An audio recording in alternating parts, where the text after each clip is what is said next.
Welcome to Messy Liberation, the podcast that dives deep into feminism, business, and personal growth. I'm Becky Mollenkamp. And I'm Taina Brown. Get ready for another messy conversation through the eyes of two intersectional feminist coaches. Let's get messy.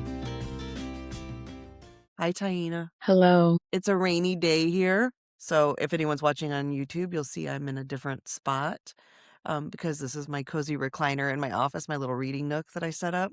I'm not reading because I do need to work, but I was like, you know what? I'm going to sit here with the window open, hear the rain falling. I can hear it behind you. Oh, or wherever it is. Hopefully Riverside will edit out the noise of the rain, but yeah, there's little rain. You hear a bird every once in a while chirping. It's nice and gray. I love a rainy day. Mm-hmm. You're not, but the problem is it doesn't make me feel productive. That is true. But that's also probably part of why I love it, because I feel like it takes me out of my capitalist urgency, go, go, go, I have to produce whatever kind of speed, and into like, I just want to snuggle up. I want to read or watch some sort of trashy TV. I want to cuddle with my pup. Like, I want to eat bread and just like exist, you know? And I love that feeling. I don't know if I lived in Seattle and it rained all the time, and Seattle people are probably like, it doesn't rain all the time. I know. But if I live somewhere where it rained all the time, maybe I wouldn't enjoy that as much. Maybe we don't get as many of those days, but I love a storm. Like, I love it. Like full thunderstorms too. This is just like little rain. Any kind of weather I'm here for. Let me backtrack. Not any kind of weather. I hate hot. Any kind of weather that you can still function in if you needed to. Well, I think they can't function in the rain because you can't, I don't know. They act like they're going to melt. That's true. Some people don't like getting wet. There's something cathartic about the sound. I mean, okay, I'm a Pisces. So I'm a water sign. So you like being a water. Yeah, you like being in water. I love the ocean. Like if I had to choose between ocean and mountains, I'm choosing ocean every time. I love the mountains, don't get me wrong, but I'm more of an like ocean, water, rain has a similar feeling of like catharsis and religion almost. Like it's the thing that makes me feel the most sort of connected to a bigger world. Like I am part, and I love that feeling. I love that reminder. Hot does not do that for me. I don't even mind snow because, it turns into water. It is water. Yeah. I'm really tired today. It's been quite a few weeks. I mean, I hardly ever sleep well, but we traveled over the weekend and we're getting ready to travel again tomorrow. So I'm exhausted. We are flying. Oh, I wish you all the luck. I hope things are a little better since I guess TSA is getting paid now, or I don't know, but they're in the process of getting paid. I saw on the news that they last time this happened, it still took 6 to 8 weeks before they saw anything really hit their accounts. So, and I'm hoping maybe ice will be gone by the time but it's tough. Like it's flying right now is just an exhausting experience. So traveling, I think, is always exhausting. And then when you have to deal with levels of things, it's just even more exhausting. So it's almost like you're pre-exhausted for what's to come. Yeah, for sure. There's so much to do to prepare too, because it's international travel. So we always get travel insurance when we travel internationally. We got to figure out how we're going to get from the airport to wherever we're going, You want to share anything about your trip? Yeah, we're going to Paris. We're taking my wife's cousin who is graduating high school this year on a graduation trip that we have been talking about for years, and not planning for years, but kind of planning for years. We've been talking about it for a while. You're going to be eating croissant and delicious foods. Are you so obviously there's the tiring parts of travel. What are you excited about? By the time this airs, by the way, because we're pre-recording, I'll probably be back. You'll be so we're not alerting people to where you are and you're going to be actively there. This will be after. Yeah. But so what are you most excited about? I think just the act of traveling. I like traveling, and we haven't taken a big trip like this in several years. So that's exciting in and of itself. This is one of our favorite cities. So, and I say that we've been there for so many times. We haven't, We're not those people. We don't travel like that, You're not flying but a we have been. PJ, you're not taking your private jet? No, but we have been before. It would not be our first time there, but, yeah, so I'm excited to just be back in the city, and it never feels like you would run out of stuff to do and see there, and obviously all the bread, all the all the food, just the food in general. I've never had really a bad meal in Paris. Patisserie. Like, when I Mm, the Great British Bake Off, which I always watch anytime they're doing the French-inspired stuff, like croissant or baked goods in mhm. that way, or patisserie, the fine little, desserts. I love it. It's so good, so good. The hot chocolate. Chocolat.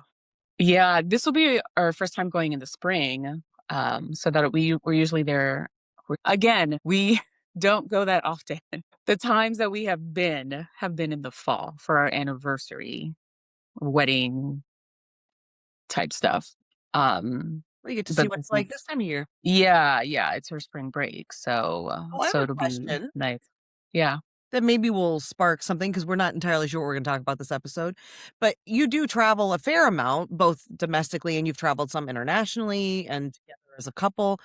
I'm curious what your experiences are as queer women of color, Mm, both domestically and internationally. Like, are yeah, there things, because I think sometimes folks who don't have those sorts of identities don't always understand, because again, you see the world through your lens. yeah, I think it can be helpful for people to understand the different ways that we navigate the world. And obviously, you only know the way you navigate, but I think you've had enough experiences being around folks who don't share those identities, yeah.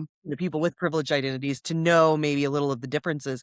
And I'm curious, are there things that are more challenging or things that maybe would surprise me that aren't more challenging? If you're open to sharing that, we don't have to go there. Yeah, no. I haven't always identified as queer when I've traveled. Like, when I was younger and I identified as straight, I had s I'd still done some international travel and some domestic travel. So, excuse me, being queer, and traveling with another queer person and both of us being, like, not straight, not white, fat-bodied, like, disabled, like that, it's a lot of things to consider for me, well, with the queerness, right? Like, there are certain places we won't travel to. Like, we have to consider that wherever we're going, whenever we're trying to plan a trip somewhere. So we're like, okay, um, there are certain places it's just we will never travel to because it's just unsafe unless things radically change. And then even the places that we do go, like, we're always cognizant of things like holding hands, being too familiar in certain public spaces, depending on what we know of the culture of the place that we're going to. And so if it's a highly conservative kind of environment, whether culturally or religiously, then we're a little more conservative with each other, right? And how we interact. There And have been times where I'm huh? sorry, I would guess that's true domestically as well, right? Yeah, absolutely. Even here in the States, even some places where we go in the States, there have been times where we have like been in a Lyft or an Uber or out in public, both here in the States and abroad, where strangers will strike up conversations with strangers. And depending on the vibe, depending on the environment, we'll just be like, oh, we're roommates or we're friends or we work together, And so Is just that something because, you 2 talk about, or are you both generally perceiving things in a similar way so that that can even go unsaid between you? You just both kind of know, like, this is a space where we're gonna go roommates here. You know what I mean? Like, that's yeah, what you talk about? it's both. It's both.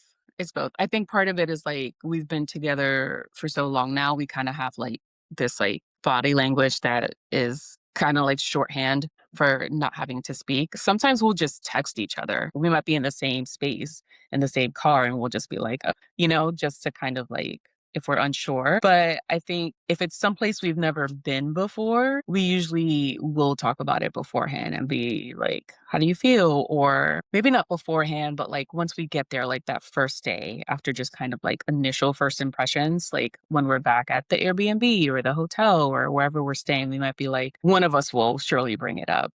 And so, but we're usually on the same page. Like, I think that's one of the things that I really love about my relationship with my wife. It's like, for a lot of things, we are like we're just like tracking. Like we can just look at each other and be like, oh yeah, we're thinking the exact same thing right now. And so I would assume it helps that you're both women of color as well. yeah, yeah. And then for like everything else, there are other things to consider, like being in a bigger body, like how comfortable is the plane ride going to be? How long is it going to be? Like, am I going to need to like ask for a seatbelt extender, right? Because like not all plane seats are made the same, right? Not all airlines have the same width in the seat. Am I going to, depending on the airport, am I going to have wheelchair assistance because I'm not going to be able to like survive the walk? And it's not that I can't physically walk there on my own, but it's by the time I get to the gate, I'm going to be like just done for. I'm going to have like no energy left to like adequately survive a 6-hour flight or a 3-hour flight or however long the flight might be. And then when I land, get off the plane and get through that airport and do all of that. And so there's so much to consider. And then Mello gets sick quite easily. And so we're always like prepping days beforehand on like vitamins and Zicam and staying hydrated and things like that and taking ginger shots. And so it's a lot of prep work. It's a lot. And then we're both on like so many medications. So then it's like, do we have all the meds that we need? What refills do we need to get, from the pharmacy, making sure all of that is packed. Like it's so much work to just Well, travel. yeah, of course you're And tired. it's a privilege. And I recognize it's a privilege to be able to travel in the first place, but it doesn't come without Well, a right. lot of I think effort. it's important for people who don't share some of these identities to understand the added layers because, again, this is one of these places where people with more privilege can get dismissive about other folks because their experience differs, where they might think it's not that big of a deal. Why are you tired before you even leave? And here's all these reasons. Do you all mask on the plane? We do mask on the plane for sure, in the airport and on the plane. I have lung issues. And so breathing through a mask for me sometimes gets a little complicated. So occasionally, like whenever we do travel intermittently, I will have to like take it off to just kind of like catch my breath and I'm also claustrophobic, like mildly claustrophobic. So wearing a mask also, if I'm like stressed out, that makes the claustrophobia worse. That's a problem I So, have. So I have anxiety.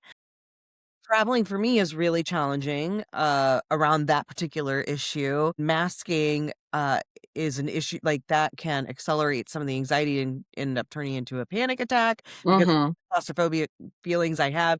So yeah, sometimes like I will have to like lift my mask or just, move. yeah. I can feel I feel less. Air in your face. Yeah, yeah. I was just curious because I know too, masking on planes now is a thing or has been for a while, a thing where, I mean, we see the videos on social media of people causing a whole stir about why are you wearing a mask as if it's their life.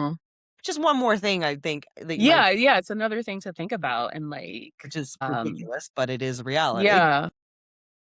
My choice mask should not offend you. If anything, you Yeah. should No, and my wife, when she was in grad school, she actually did a study.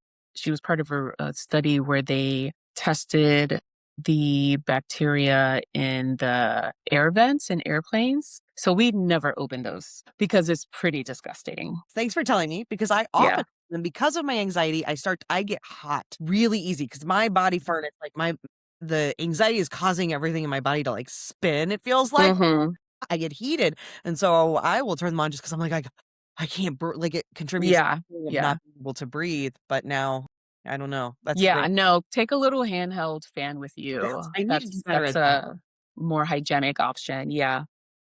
And then with things like with disability and being in a larger body, I think the US, we're not ahead in a lot of ways.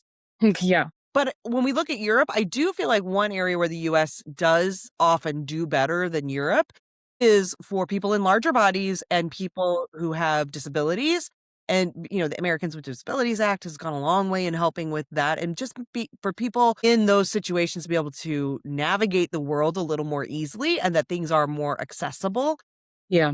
Europe, it can be challenging. I mean, because it's thousands of years old before Yeah. there was any ADA or anyone who's, I mean, at that time, eugenics was alive and well, right? I mean, Yeah. it is to a degree, but it was sort of like, well, we If just, you were sick, you just stayed home. exactly. And so there, stairs galore. It's lack of elevators. If there are elevators, they're for a single person. And, there's just a lot of things that can be really challenging and narrow. Things are very narrow. Yeah. Seats are even smaller, all of that.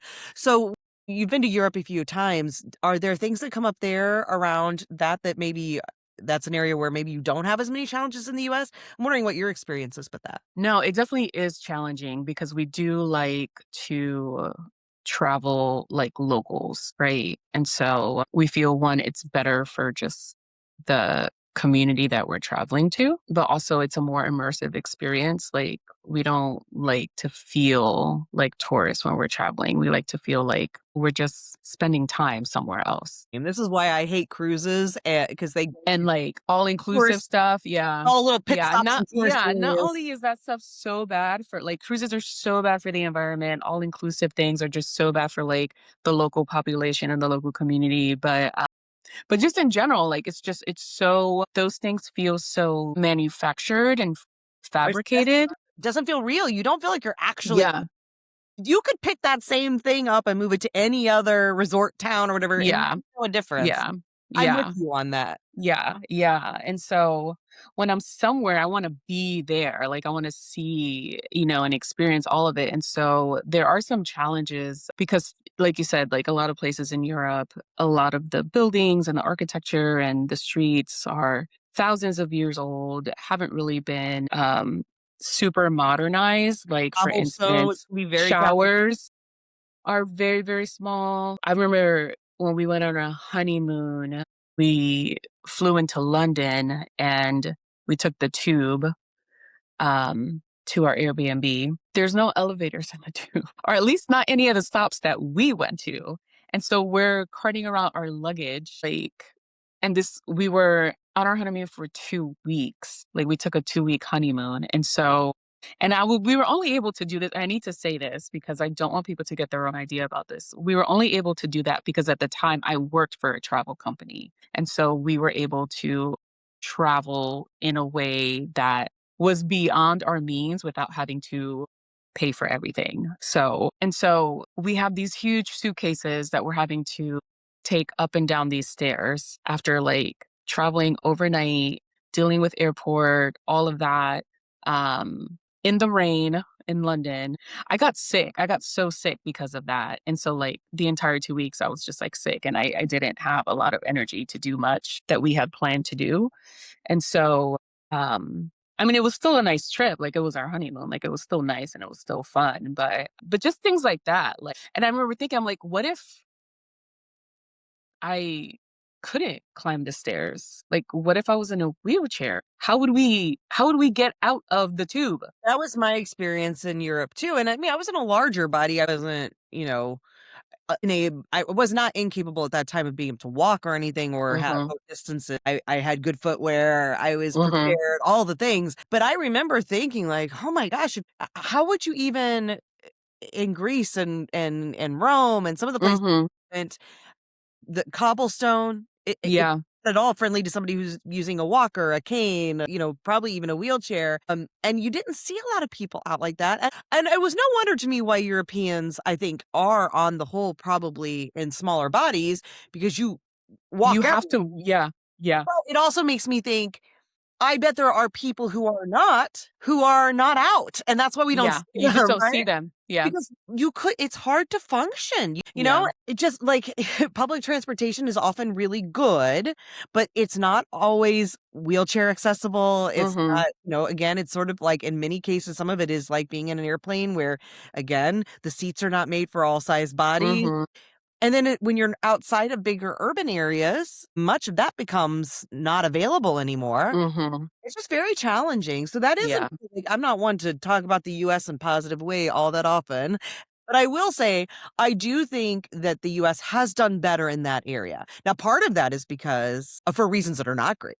Because Yeah. we Yeah. don't have as much public transportation and people are in their own cars and they're doing things like that.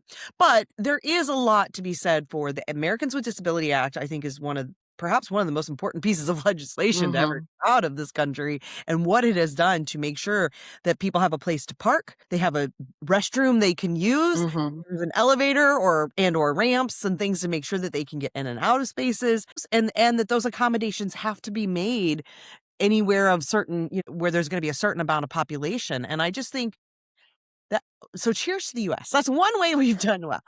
Now, I'm curious for you if you can compare and contrast, because I'm interested to know, I might be completely wrong, but as queer women, and then when you are visibly recognized as being queer, meaning it's pretty clear two of you are together, right? Two women, and what appears to be probably a relationship, not just like a roommate or friends. And as women of color, which you don't get to step out of, right? There's no like looking at each other saying, okay, today we're going to be white. Like that doesn't work.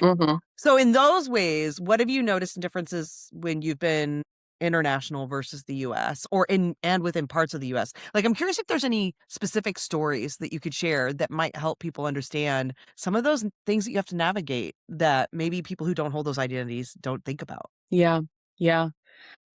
I think we have done such a good job of like curating where we go that we haven't really had that much of an issue with the way people perceive us or engage with us because we're queer or women of color. We have had, it's been a little less when people know that we're Americans. Well, that's very interesting because that's something we all have to deal with if we travel now. And that's not surprising. Our status in the world is not what it once was. Yeah. Yeah. So we try to, if we're going somewhere where the language is different, we France, try one of those places to, that's notorious for, we're not here to accommodate to you, nor should they. Yeah.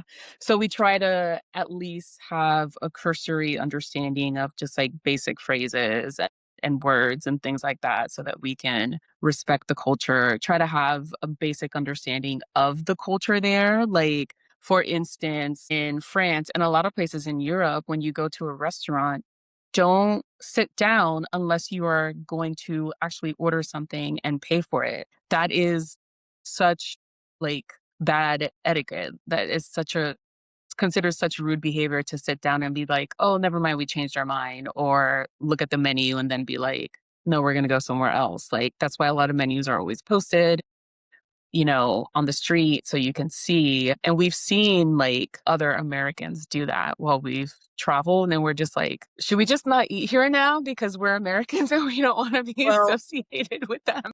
Tipping is different in different cultures. Tipping is different, yeah. So understanding, asking, like if you have a concierge at your hotel, stop and ask, what's the customs here around tipping before you start making presumptions? Because in some places it's considered rude for you to tip. So really figuring that out. And then I think as Americans, just on the whole, we just don't have to be so loud. Yeah.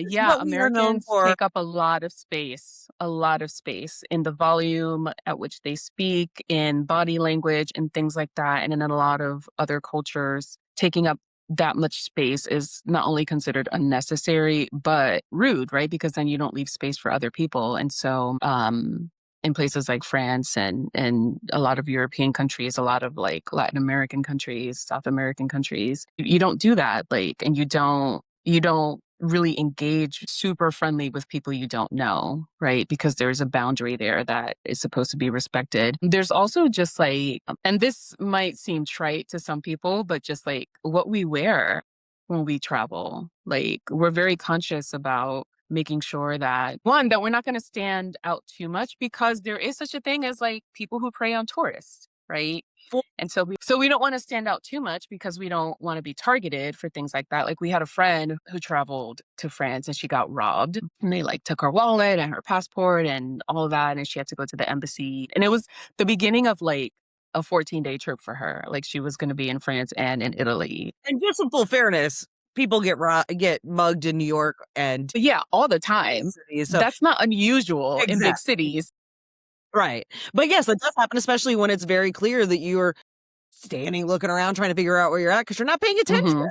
Yeah. But also like in a place like France where people are very conscious of how they present themselves and, what they're wearing and making sure that they look clean and appropriate and like, and they look they present themselves as their best self, right? Which can seem really shallow to some people, but that's the culture there. And so we want to respect that. And so we make sure we're like, okay, what are we packing? What are we going to wear? What are we doing that day? And how are we going to look? And Not just gonna make wear sure that there's pants and yoga pants Hmm? like we do here. You're not just gonna wear sweatpants and yoga pants all day like we do in the No, we're not. Like, right. we really put a lot of intention into how we travel. So, because again, we just want to be respectful. I remember I never used to think this way until maybe what year is it? 2026? What is Maybe like 8 years ago. Maybe I came across someone on Instagram who wrote they used to write. Actually, they used to write for Bitch magazine, which came up in conversation the other day when we were talking to Koa. But yeah, their name is Bonnie.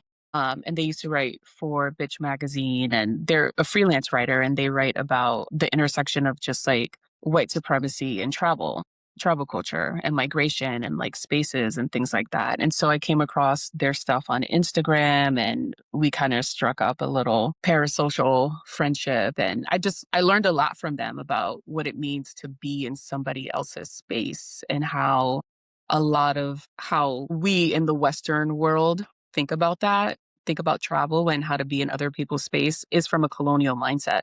for sure. We think that we are wanted everywhere. Mm-hmm.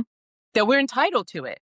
People should be grateful we've shown up and treat us that way. And then that's how we show up in the world. And not only is that not true, but it makes us look, it just makes it even worse.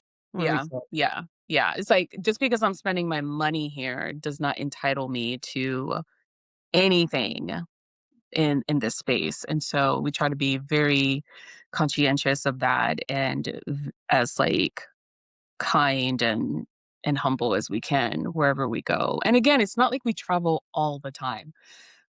You're having something here. I just want to exonerate you from all feelings of like needing to worry that everyone thinks you're super privileged. And even if you are privileged, like that's okay too, right? Like if you're able to travel, that's a lovely privilege and it's a wonderful gift. And it's also something that people should be able to do. Freedom of movement is something we should all be happy about. Yeah. And I think it is unfortunate that travel does become something that only the privileged folks, the most privileged get to do. That is a challenge. But also, we're talking about domestic travel too. And many Yeah. people are able to do that with a car, although with gas prices the way they are, maybe not. And airfare prices only going up because of fuel costs. But I feel what I understand, but you don't have to keep. I think we got the message. You don't travel all the Yeah. bad So- experiences.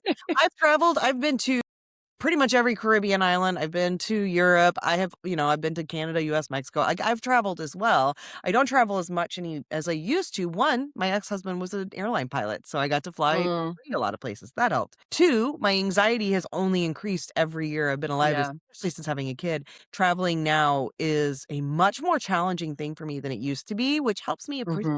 in many ways how traveling is so challenging for many people. I used to be, Hmm. who cares? It's not a big deal.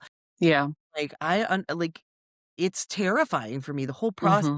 which then leads me to the same thing of I can't sleep for days before I'm gonna go. The travel itself is so exhausting that by the time I get there, I need time to almost recover. Hmm. I get a limited time of actually enjoying because then I'm already starting to worry about the travel back. Yeah. Like Yeah.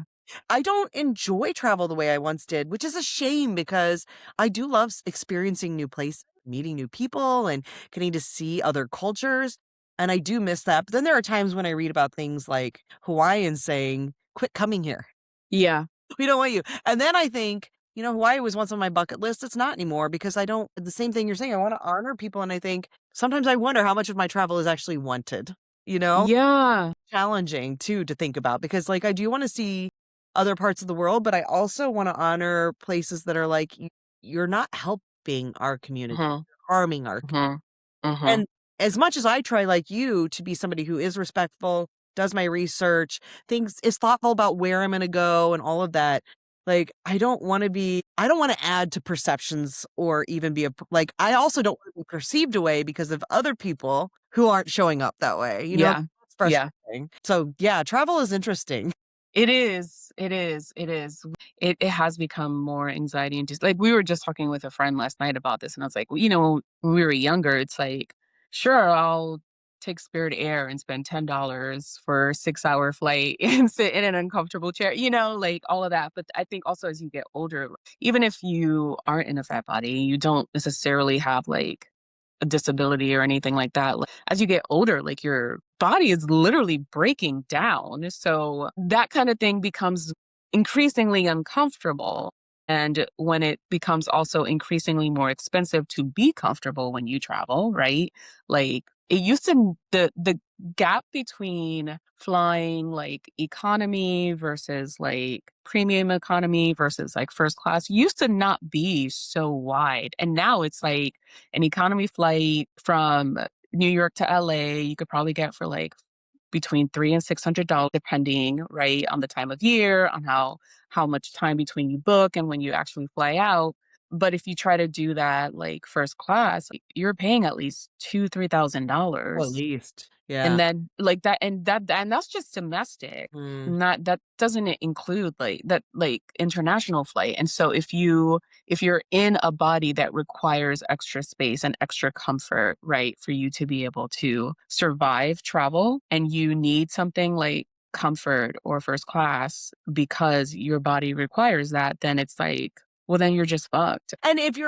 And even if that's not the case, just thinking of class and economics, tickets, Yeah. airlines continue to find ways to make it more expensive while making it seem less expensive, right? So they make it seem like you're paying less, but it's because now they're charging you for things they never used to charge you for. Yeah. Yeah. You have to pay for the Wi-Fi. You got to pay for headphones. You got to pay to be able to watch a movie. You got to be able to pay to check any bags. You got to pay to eat anything, to have a snack, to even in some airlines, they don't even give you a drink anymore. Like you have to pay to have a drink. Like it is wild. And then all the while, the seats and the space keep their like how Getting many smaller. Yeah. could we cram into this tuna can in the sky? Like it Yeah. is really awful trying to. Yeah. Not just that, but like with the way that a lot of airlines are forming these like groups, like these flying groups, a lot of different flights that are on separate airlines are getting mashed together. Like you might book through Delta, but it's an Air France flight, right? Or you might book through Virgin, but it's a British Airways flight, right? That's operating it. And so you have these like air groups that are like partner airlines. And so your trip to London is part of my trip to France. And so they're overbooking, right? And they're using less equipment And you to don't know run what their airline you're on half. operations. Yeah, you don't know who's operating your flight half the time. But It's it costs more. But it costs more, which it well, should cost less if that's the case, right? That's logically if you're yeah.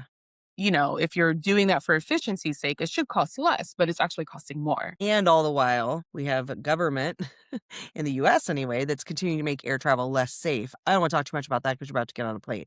But it is really frustrating. It's like all told, you start to think, is it worth it? And it leaves more and more of that gap between the haves and have-nots. Travel continues to become more and more, and I think that's why you're feeling this need to sort of talk about privilege. I don't think Yeah. because it does become a status symbol in a way that's really unfortunate. It shouldn't be Yeah. that only the most elite get to see other parts of the world, because also we know the most elite are typically the ones who are most out of touch with how to actually function in another culture in a way that's honoring Mhm. everyday people, because they haven't Yeah. been everyday people in so long, and they're the kind of people who are happy to extract from others, and so they're the ones who are most likely going to show up in a way that's is not good, right? And then Yeah. continues to make America look worse on the world stage. So Yeah. we need people like you to go travel so that you can show up and like say, hey, we're not all shitty. Some of us are decent people who do Yeah. care, and we want to see other parts of the world, but we also want to honor your culture while we're here. Yeah. Yeah. When I worked for the travel company in LA, it was one of the best jobs I ever had because I mean, it's working in travel. It was just so much fun. I didn't travel often. Like, I wasn't part of the team that got to travel a lot. I was more on like the admin operations side of things. But just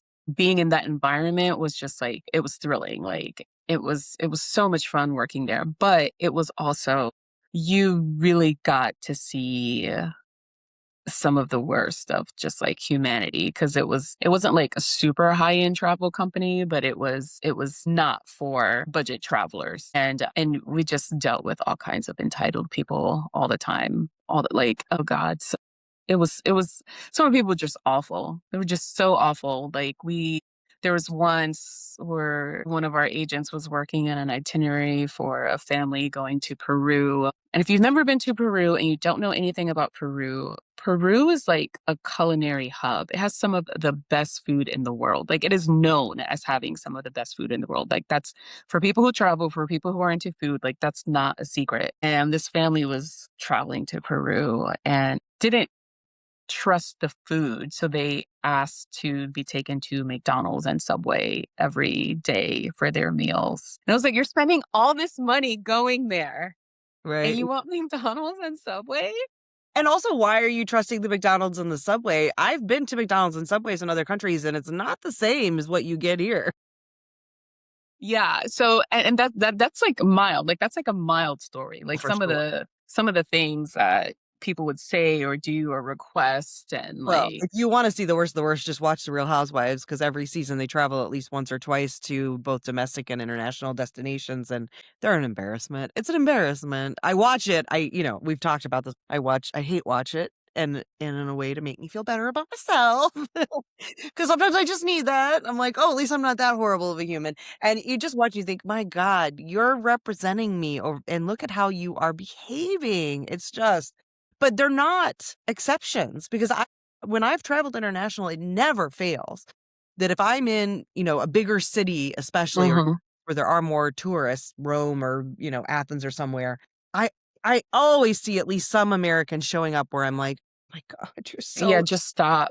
Yeah. You're sort of complain." like, I'm not with them. I know Americans love to complain. Americans love to just and the ways they complain, it's that McDonald's example is really exactly what I see so often of just like, "This isn't what I'm used to, so it's bad, Mhm. wrong." Mhm. Insulting another culture through that process, Yeah. it's so embarrassing, so don't do that, people. Don't do that. Don't go somewhere else and then say, "Oh, this is weird." That's not your homeland. That's not your space. And by the way, don't do that domestically. People do that. Yeah. People will do that where they'll go to someone else's culture, to a restaurant, and be like, "Oh, this food's weird." To a friend's house who's serving them a different culture food and talking about it being weird or gross or Yeah. blood. It's No, it's not weird. It's just fucking different. just not what you're used to. Yeah. Someone else could look at my mashed potatoes and say that's weird, and I would Yeah.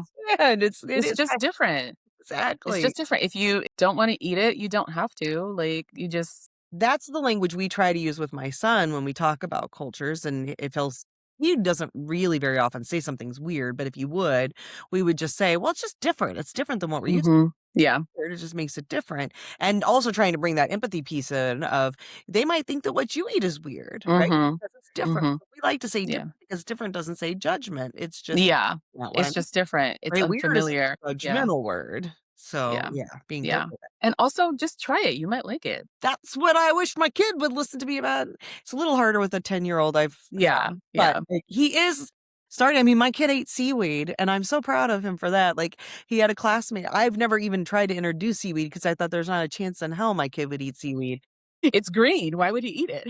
He goes to this beautifully diverse school, and he has Asian friends who bring seaweed in their lunch, and they do trading at lunch, discovered. So apparently all this food I'm sending him is so he can trade. He talks about what's like Oreos are a pretty hot commodity, so it just depends on.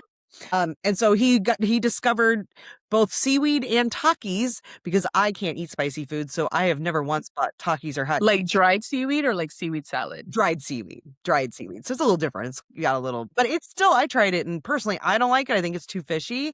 So I was shocked that he ate it. He's like, "Mom, I love seaweed." I'm like, "What? Who are you? How?" So that's another benefit of a diverse schools. He's gotten exposure to foods that he would, Yeah. and he's willing to try them because he's with his friends, and he doesn't want to insult his friends because he's a good-hearted person. So I think, Mhm. when you're traveling, just think, what if these were people that were invited into your home? You were invited into they're your friends. How do you want to behave?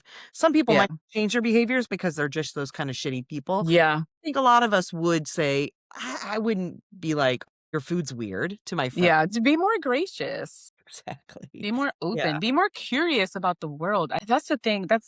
such a pet peeve of mine when people just lack a healthy sense of curiosity about the world. And it's Yeah. just like, how do you live like that? That just sounds like It's a miserable so existence. small. Well, I'm also very privileged, really blessed. I mean, I did not grow up with a lot of financial privilege. We were definitely low middle class, I guess is what you might call it. Single mom, the whole thing, who had to work a lot of jobs and she was going to school and all of that.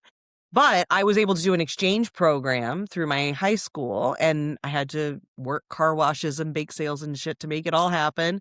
But I was lucky enough in high school, my very first trip out of the country. I'd never been on an airplane until I flew to what was then the USSR before the fall of the Soviet Union. Literally before, like, I left and came home, and 2 weeks later, I'm watching all these Whoa. that I had been taking pictures in front of being torn down. It was wild. And I always talk about, like, it's hard for me now because I was 15, 16 then, and I think about my kid going international at that age, and I just am not ready. However, it is the greatest gift I was ever given. That moment, more than anything else in my life, radically changed how I saw the world, how I showed up, opened my eyes. It is when I began to self-identify as a feminist, as a Hmm. liberal. I always sort of knew my mom voted Democrat and my dad didn't, and, like, I had some sense of politics. Hmm. I wasn't super in caring about that stuff. Yeah. I was young too, but going and seeing communism in action at the time, I saw bread lines when those still were there in Russia, or the USSR. I saw people living very different lives. We went to what is now Uzbekistan, which is a very Muslim part of the world, and had very different experience there. And then Irkutsk, which is in Siberia, and seeing what that was like just seeing how other parts of the world lived, what that haves and have nots life looks like. Also Hmm. understanding, it was very eye-opening to understanding that not all of the world thinks the US is the greatest thing on earth. We Hmm. telling us to go home. They Yeah. told us, you damn Americans, get out of here. Like, understanding that there were people in the world who People who hate the US not only for didn't the idolize things us, that but they've not just done. hate us. Like, all of that just radically shifted my worldview, and for the better. And I just think if everyone had that opportunity at an important age where you're starting to understand the world around you, to go travel outside of the US, and not just to a really privileged place as well. Like, don't just go to Europe, but going somewhere Mhm. where you see very different cultures. Yeah. If you have the ability to give that opportunity to your children, and if it means car washes and fundraisers and everything, but, like, I really think that would shift so much of how the world sees each other. It gave me that deep level of empathy about humans. And also, in addition to all those things, just realizing we're all fucking people trying, like, Yeah. about our families, trying to make it. The lies I was being told about the Soviet Union and the great bad whatever, I met the most beautiful humans as well. There were the ones who wanted to go and hated Americans, but we also met really cool teenagers who just wanted to see our Levi's and trade, Mhm. talk to us about what America was like and tell us about their school. And I just, like, travel is a gift. It is It such is. a gift. And too many of us don't engage in it. And when we do, we show up, we go straight from the hotel to our little privileged paradise, and then go back home and say we've seen the world. And we haven't. And Yeah. yeah, I love travel. I do know that there are differences, though, in how we show up in the world and how that experience is. So thanks for sharing some of your experiences. Yeah. Because I think it's good for people to also hear that part of, like, yeah, it's not easy for everyone, or it's not as, It's not. like, just the very fact that you're saying we do a lot of research before we decide where to go. Many people don't necessarily think about that. They Have just to think, do that. Yeah. I just go where I want and I'm going to be treated well because I'm a privileged white American. Yeah. So, Yeah. yeah. Yeah. There have definitely been places that have been obviously, a better experience, more queer friendly, etc. Like even just for health, like I remember when we went to Iceland, like I didn't have to use my asthma pump at all. The air is so clean there. That's So one clean place because I really want to go. I really want to go there. the air quality is pristine. So much of the island is just like undeveloped. It's just so like yeah. And we walked a lot. And I'm like I think on the third day I was like I haven't used my asthma pump at all. And here in the States I'm like I'm on it twice a day at least. Yeah. Well, and you live in a pretty populous area, so Yeah. I'm sure where I'm sure there's air pollution issues, Yeah. Yeah. everywhere, but, perhaps if you were in Wyoming or Montana, not that you want, Yeah, it might be different. Yeah. Yeah, it might be there's different. other Yeah. reasons you may not wanna go there based on identity. Yes. Yes. So there's that issue, but yeah. Well, anyway, we didn't know what we were going to talk about, but I actually think travel is really interesting. We haven't really talked about that before. We haven't. Going back to the series we have coming up, everyone, it's going to be coming out very soon, which we're really excited. Right after Memorial Day, we're doing our Everything is Political series. We've recorded most of those and they're really good. And we didn't record one about travel, but I hope this is the reminder that travel's political too. It Where is. you go, how you behave, what you Where do. you spend your money. Yeah. I mean, who you are, what access is available to you. All of that is also very political. And so we just need to remember that, like how we're engaging with the world in all ways is a political act. Yeah, it is. And so I'm lucky and privileged to be able to travel, and I'm happy about that because I do love to travel. But it is there are a lot of things to be cognizant of, and Yeah, it's both. It's both that you have it's privilege both and travel, and your travel can be challenging because of oppression as well, right? yeah, and unwelcome to, like you said, like you brought up earlier, to the people in that community, in that space. And so it's things to consider. I can't wait to hear how your trip went when you get back. I'll bring you I was gonna say I'll bring you croissants, but then I remembered we don't live in the same place. No, by the time they got to me, they'd be hard. I'll just have to eat my crappy croissant. I mean, listen, actually, we have an incredible French patissiere who is a James Beard Award-winning patissiere who's in our city, and we're very blessed. It's expensive as heck. Again, talk about privilege, but probably once a month or so, we will go and I will buy the best quality croissants. He makes something called a Queen Amande. That's this like, have you had that? Oh, God, it's like a caramely croissant. Oh my God. Anyway, so I do have access to not direct from the source, but a very high quality DCR. But I appreciate the thought. Yeah. I will know in spirit a croissant is being eaten for me at least. And that's all that matters. I will have a croissant for you every day. Oh my God, please do. Buttery. I mean, truly, there is nothing I think that tastes better in the world than a really good croissant. It is flaky, it's buttery, it's chewy. It's like just everything you want in a bite of food. Now I want to go get a croissant. Okay, have fun at Paris. Thanks. Thanks for listening to Messy Liberation. Thank you so much for your support and for listening today. Until next time.